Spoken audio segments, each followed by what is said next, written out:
আসসালামু আলাইকুম, সবাই কেমন আছেন? আশা করি সবাই অনেক বেশি ভালো আছেন। চলে আসলাম নতুন একটা রেসিপি নিয়ে, তা আবার কাঁঠালের বিচি দিয়ে কিভাবে একটা রেসিপি করব, চলুন সেটাই শেয়ার করা যাক। আর এই যে কাঁঠালের বিচিগুলি সুন্দরভাবে ধুয়ে পরিষ্কার করে নিয়েছি, লাল খোসাটা ছাড়িয়ে নেওয়ার পরে সিদ্ধ করে একবারে এই যে দেখুন আলুর ডালের মতো করে রান্না করতেছি। আর খেতে কিন্তু কি যে দুর্দান্ত লাগে। আর তারপরে আমি ডিম ভেজে নিয়েছি কড়া করে, আর এই ডিম দিয়ে কিন্তু আজকে কাঁঠালের বিচিটা রান্না করব। কেমন লাগে অবশ্যই আপনারা কমেন্টে জানাবেন। খেতে কিন্তু দুর্দান্ত লাগে, যারা খান নাই তারা কিন্তু বুঝবেন না, আর যারা খেয়েছেন তারা অবশ্যই বুঝবেন যে কাঁঠালের বিচি দিয়ে তরকারি খাইলে অনেক ভালো লাগে। আর একটু ডাল করে রান্না করব, যেমন আমরা আলুর ডাল ডিম দিয়ে খাই, এইরকম ভাবে কিন্তু কাঁঠালের বিচি দিয়ে আমি আজ ডিম ঝোল করব। খেতে অনেক ভালো লাগে। আর এই তো আমি আপনাদের সঙ্গে শেয়ার করলাম। আর এখানে অল্প কিছু মশলা দিয়ে কিন্তু রান্না করলাম। আর এখানে আমি পেঁয়াজ বাটা, আদা বাটা, জিরা বাটা, রসুন বাটা সব কিছু দিয়ে আর শুকনা উপকরণ, ঝাল, লবণ সব কিছু পরিমাণ মতো দিয়ে সুন্দর করে রান্না করে নিয়েছি।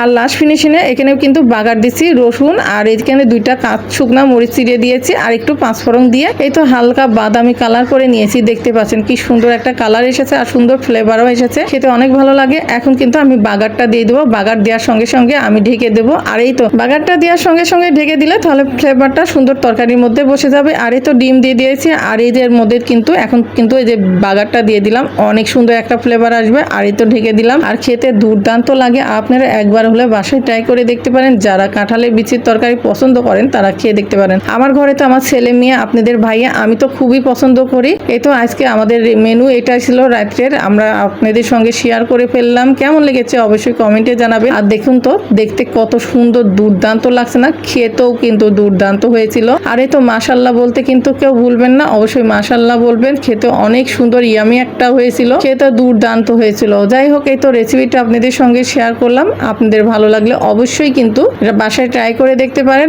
অনেক ভালো লাগে, দুর্দান্ত লাগে। আর এত সুন্দর ফ্লেভার এসেছে কি বলবো, বলার ভাষায় নেই। খেতেও কিন্তু অনেক মজা হয়েছিল। এই তো আপনাদের সঙ্গে শেয়ার করে ফেললাম। আর এই তো লাস্ট ফিনিশিংয়ে আমরা একটু ভাজা জিরা গুঁড়া দিয়ে এখন কিন্তু পরিবেশন করে নিব। আর আপনাদের সঙ্গে শেয়ার করলাম। কেমন লেগেছে অবশ্যই কমেন্টে কিন্তু জানাতে ভুলিয়েন না। আর যারা খেতে চান এরকম রেসিপি তারা অবশ্যই বাসায় ট্রাই করে দেখতে পারেন, অনেক ভালো হয়। এখনকার মতো বিদায় নিচ্ছে, আল্লাহ হাফেজ, আসসালামু আলাইকুম।